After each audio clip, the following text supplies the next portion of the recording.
ஆடிப்பூரம் 2024 வரலாறு சிறப்புகள் கோவிலுக்கு சென்று வழிபடும் முறை, அம்பாளுக்கு வீட்டில் வளைகாப்பு செய்து வழிபடும் முறை மற்றும் நேரம், குழந்தை பாக்கியம் கிடைக்க, திருமணம் நடைபெற வீட்டில் வழிபடும் முறை மற்றும் பலன்கள் பற்றி இந்த பதிவில் பார்க்கலாம்.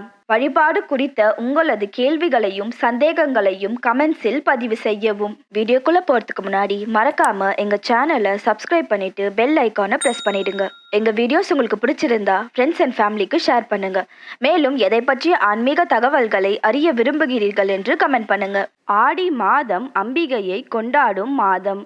அம்பாளுக்கு உகந்த மாதம் என்று சக்தியை நாம் வழிபடுகின்றோம். ஆடி மாதத்தில் வரக்கூடிய பல்வேறு விசேஷங்களில் முக்கியமான திருவிழாவாக பார்க்கப்படுவது ஆடிப்பூரம். ஆடிப்பூரம் தேவிக்கு உரிய திருநாளாகும்.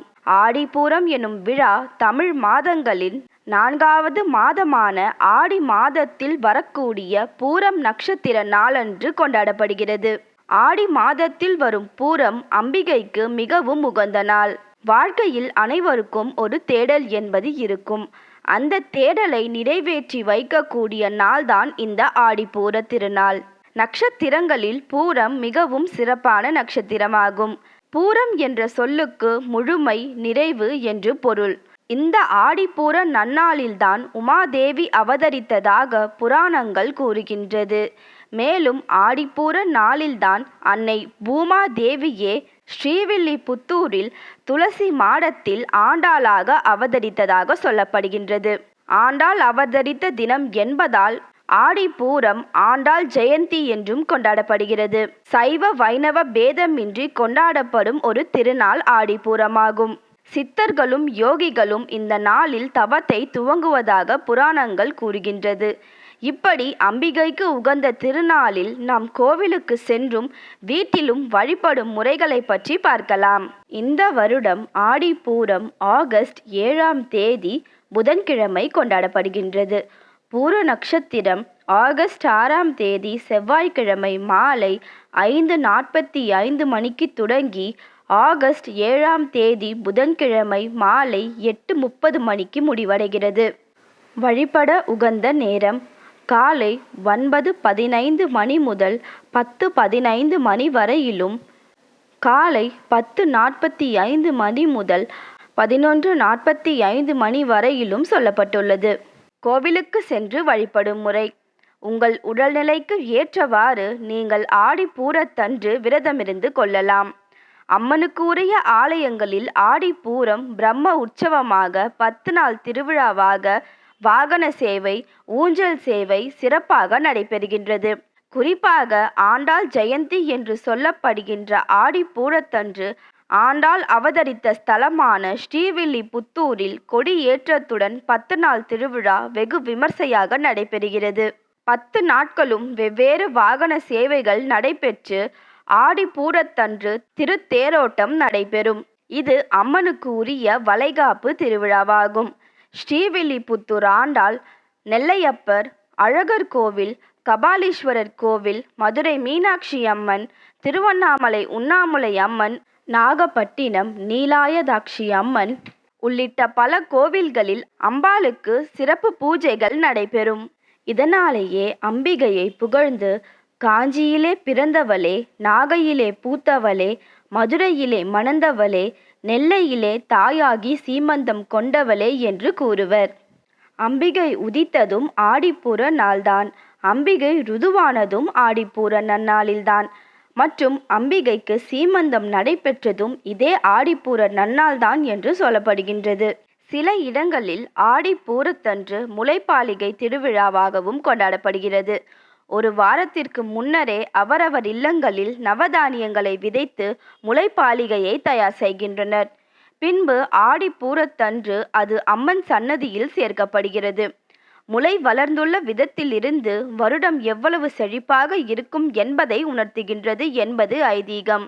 அனைத்து உலகத்தையும் படைத்து ரட்சித்து காத்தருளும் அகிலாண்ட கோடி அன்னைக்கு ஆடிப்பூரத்தன்று மஞ்சள் காப்பு, சந்தன காப்பு, குங்கும காப்பு நடைபெறுகிறது.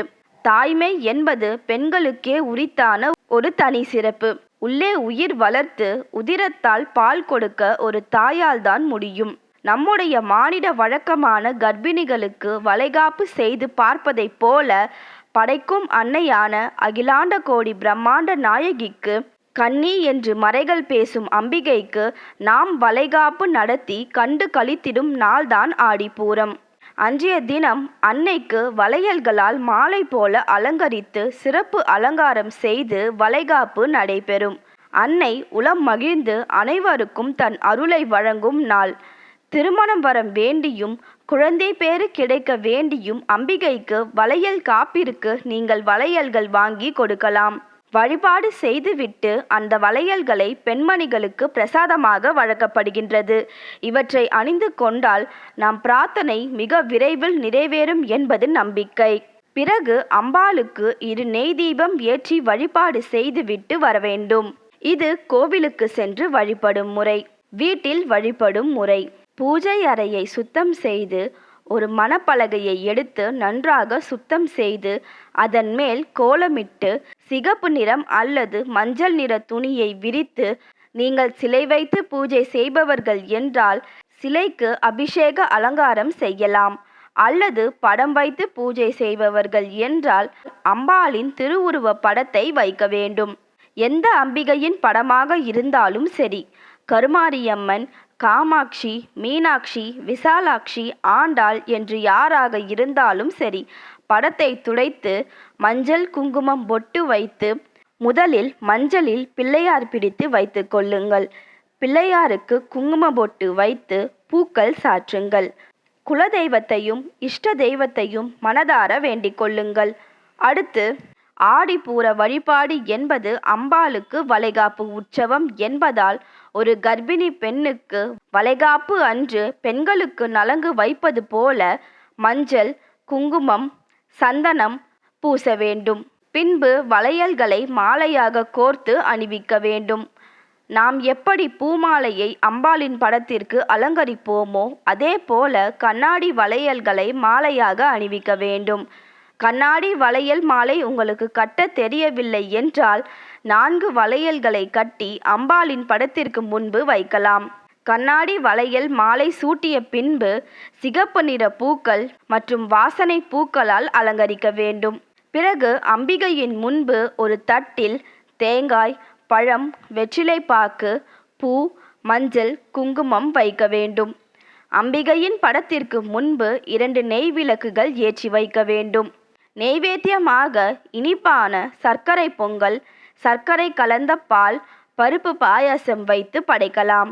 உங்கள் பிரார்த்தனையை மனதார சொல்லி வேண்டிக் கொள்ளுங்கள்.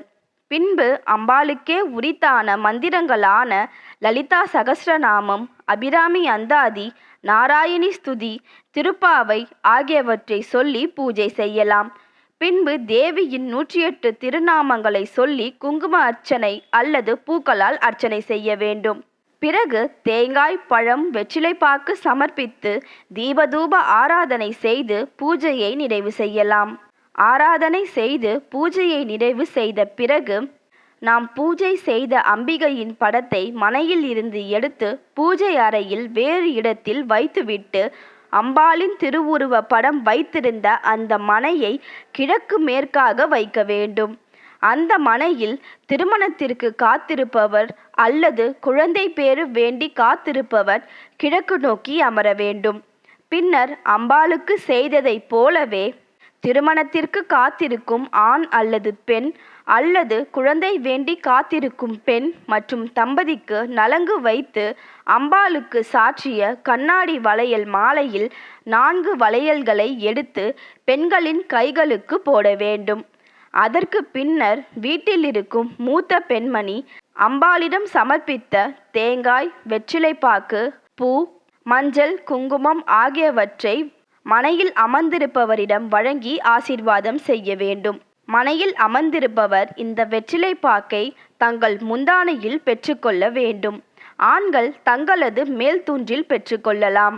தேங்காயை கையில் வாங்கிய பிறகு மீண்டும் அம்பாளின் படத்திற்கு முன்பு நின்று, இதே போல அடுத்த வருடம் ஆடிப்பூரத்திற்குள் என் மடி நிறைய வேண்டும், அதாவது திருமணம் நடக்க வேண்டும், குழந்தை பிறக்க வேண்டும் என்று வேண்டிக் கொள்ளலாம்.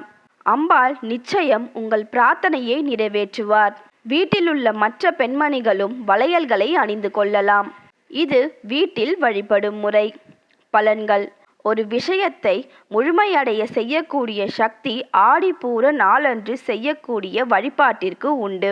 திருமணம் நடக்கவில்லை, வேலை கிடைக்கவில்லை, தொழிலில் முன்னேற்றம் இல்லை, குழந்தை பாக்கியம் இல்லை, இப்படி நடக்கவே நடக்காது என நீங்கள் நினைத்த காரியங்கள் அனைத்தும் ஆடிப்பூரத்தன்று மிக எளிமையாக வழிபாட்டினை செய்து பாருங்கள். உங்களின் வேண்டுதல் எதுவாக இருந்தாலும் அது நிச்சயம் நிறைவேறும். அன்னை உமாதேவியை இப்படி வழிபட்டு வளையல்களை பிரசாதமாக அணிந்து கொள்வதால் மனம் போல மாங்கல்யம் அமையும். திருமணமான பெண்களுக்கு மாங்கல்யம் பலம் கூடும். அம்பிகை வளையல் அணிந்து தாய்மை கோலம் கொண்ட நாளான ஆடிப்பூரம் இருப்பதால் இந்த நாளில் வழிபடும் பெண்களுக்கு குழந்தை பாக்கியம் கிடைக்கும் என்பது நம்பிக்கை. எனவே அம்பிகைக்கே உகத்தான இந்த நாளில் நாமும் அம்பிகையை வழிபட்டு வளையல் பிரசாதம் அணிந்து அம்பிகையின் அருளை பரிபூர்ணமாக பெறுவோம். ஓம் சக்தி பராசக்தி. சர்வம் சிவார்ப்பணம், சர்வம் கிருஷ்ணார்ப்பணம். உங்கள் பொன்னான நேரத்தை சுஹாஸ் ஆன்மீக மையம் யூடியூப் சேனலில் செலவிட்டதற்கு நன்றி.